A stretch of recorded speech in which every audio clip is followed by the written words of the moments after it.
Hey guys, alright, so now that we're into Photoshop, we're ready to start our first project. And that first project is called the Decorative Pattern Project. Alright, so you guys are going to be using the, if I select this right here, or hover, it's called the Custom Shapes tool. If I select that and come up here, here you can see all the different patterns that I have to choose from. So lots and lots of options for you guys to choose from to create your decorative pattern. Now, if you guys are seeing a smaller thumbnail, all you need to do is come up here, click on this box, and go to large thumbnail. Alright, so that's the small thumbnail. This is the large thumbnail.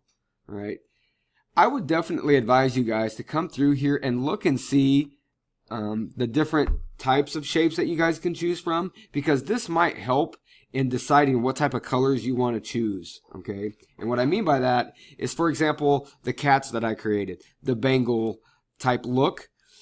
I knew that I wanted to do cats. I knew I wanted to have a Bengal look, so I was able to start with those colors right away. So the oranges, the blacks, the whites, and the variations in between to create a nice color theme before I was even ready to use my objects. All right, so I would definitely look through this and see what you think you would like to work with before you begin to color.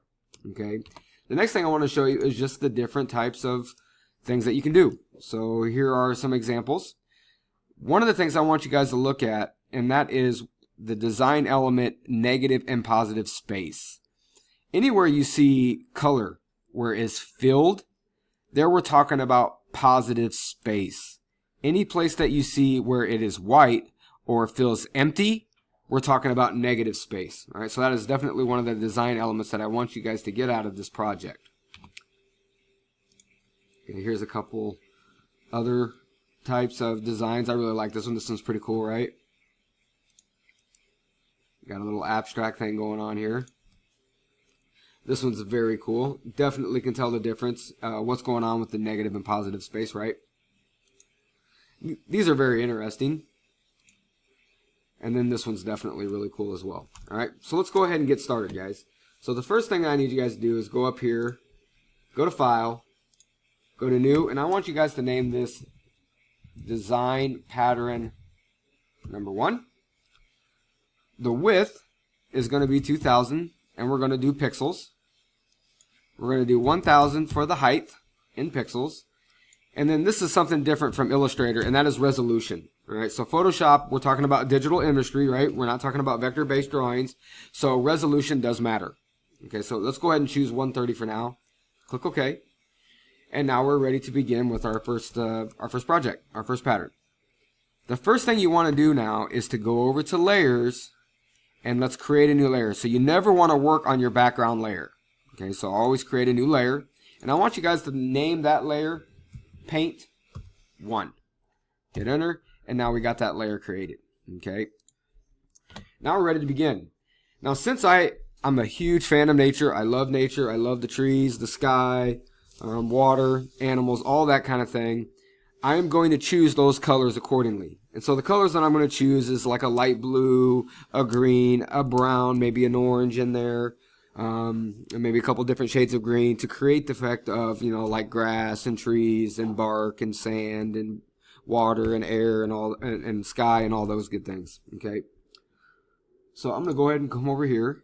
I'm gonna look for a cool brown, maybe something like that. Select my brush, and this is the tip that I chose, and that is the round, blunt, medium, stiff bristle. I would definitely choose something that has a bristle effect.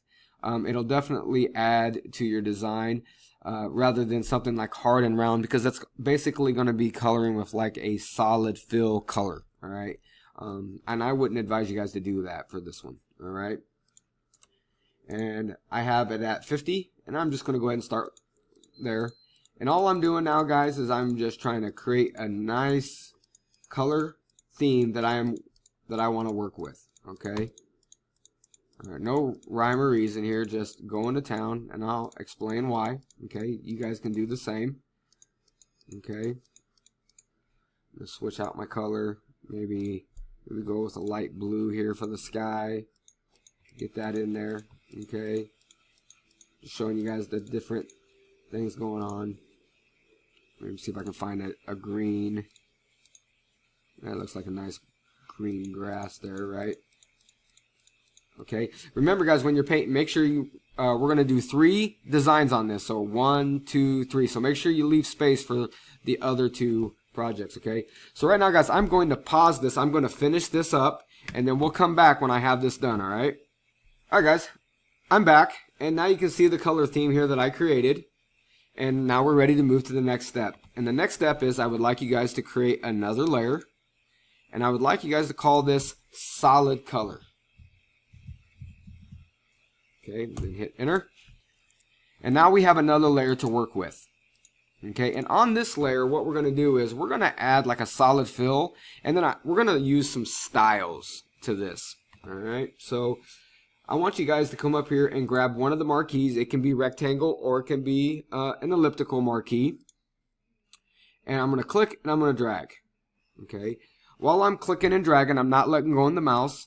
Another really cool shortcut is the space bar. If I hit the space bar, and as long as I do not let go of the mouse, it allows me to move this marquee around and I can make adjustments on the fly with that. Okay. So I can come up here, widen it out. Okay, readjust it. So I want it something like that. Okay, and now I'm going to come in here and I'm going to choose a color that I want to use, maybe an orange like that. And then I go up to edit. I go to fill, and I want to make sure that foreground has been checked. Okay, and here you have the orange fill. Okay, and now I'm going to go to style. If you do not see style, which is right here, if you do not see that over here in your panels, just go up to window and then you scroll down until you see styles and you can select styles. All right, and then this box will pop out. All right, a panel will fly out. And you can come up here and hit this drop down arrow to get the different various options. And I would definitely say stick with abstract style or textures. Both of these have some pretty cool features. I'm going to go with the abstract. Okay, and then I can select and see the different types of abstracts that I can choose from. I'm going to go with this one. All right, I'm going to look at my panels, and here you can see the solid color has been added, and I have an effect. If I sit here and hover, it'll show you, it indicates a layer effect. All right. And then it's bevel, emboss, and then a pattern overlay is what we have going on here. Okay, so I like it. So now I'm going to hit Control D to deselect this.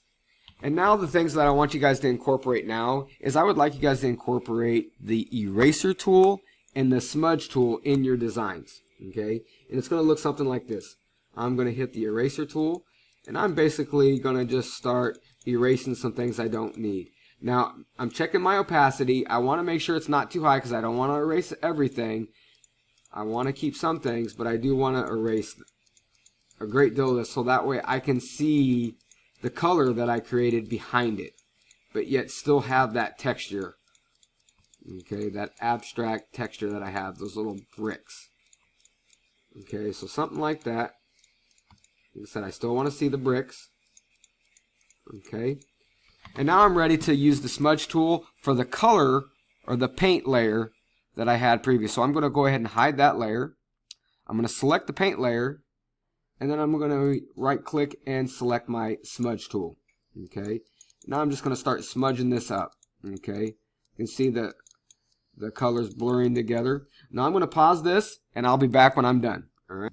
Alright guys, so now I'm done with my smudge tool. Now one of the things I forgot to tell you, and I'll make sure I remind you guys in class, is up here, every time you select a tool, come and look at your options panel, and one of the options that I have is strength.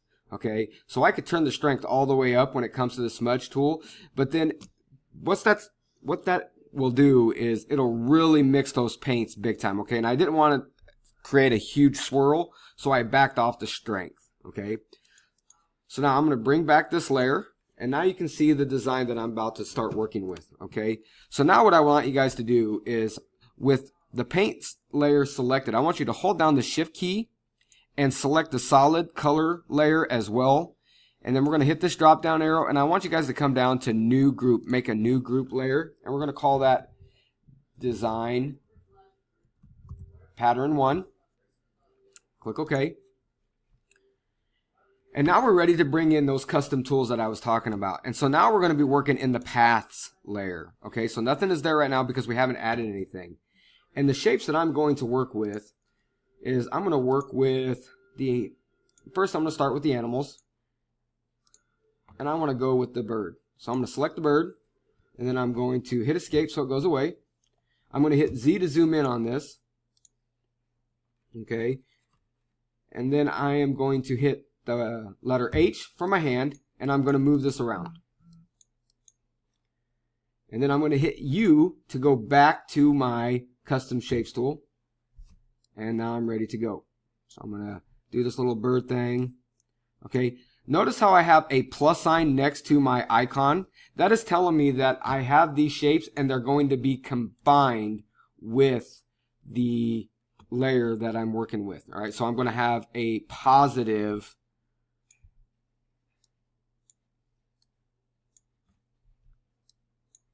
All right, so I'm going to hit the letter H and move this design.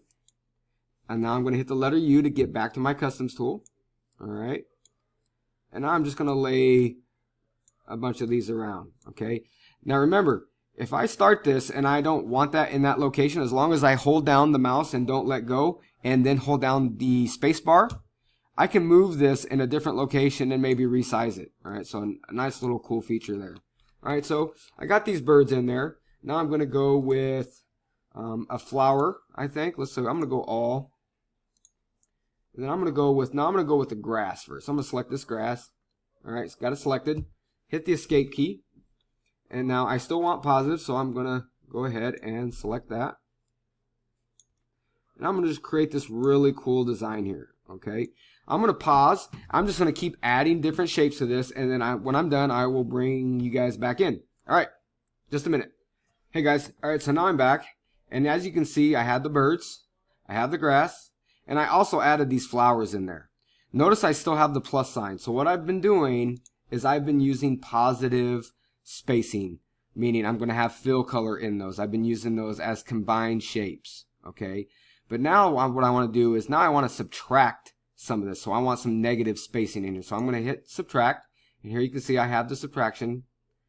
And I'm going to open this up and I'm going to do a sun here. So I'm going to grab this sun. I'm going to hit escape now that I'm done. Notice I still have the minus. And I'm going to hit the Z key. And I'm going to zoom in now. Okay. I'm going to zoom in there so I can see what I'm doing. I'm going to hit the U to get back to my shapes tool. And now I'm going to create those suns in there. Okay, so now I have that negative space. I'm going to hit H to use the hand to move around and find another one. I'm going to use the letter U to get back to my shapes. And I'm going to put that in. I'm going to hold down the space bar so I can relocate that. And there we go. I'm going to hit H again. Try to find another flower. The letter U to get back to my shapes tool. I'm going to click and drag. And then I'm going to hold down the space bar so I can relocate it. And do something like that. All right, guys, I'm going to pause it. After I have all of my suns, my negative spaces, and my flowers, I will come back. Okay, guys, so I finished what I was doing. The first thing I forgot to do, guys, was I wanted you guys to name this design pattern 1 in your paths. Now we're ready to finish this.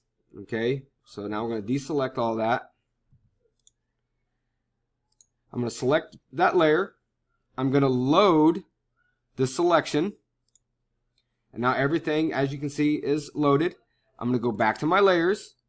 And now I'm going to make a layer mask. And voila. Here you can see my design. Zoom in a little bit here. And notice how I have that negative space in my flowers here. Okay. So now, by now you guys are looking at the pixelation. You guys were like, well, it's really pixelated, right? Well, that's why we use Illustrator with Photoshop, because you guys can create things in Illustrator, right? You're creating vector-based drawings that can be sized to any size you want and not distort the quality, right? All right, guys. Well, I hope this gets you started. Let me know if you have any questions. All right, good luck.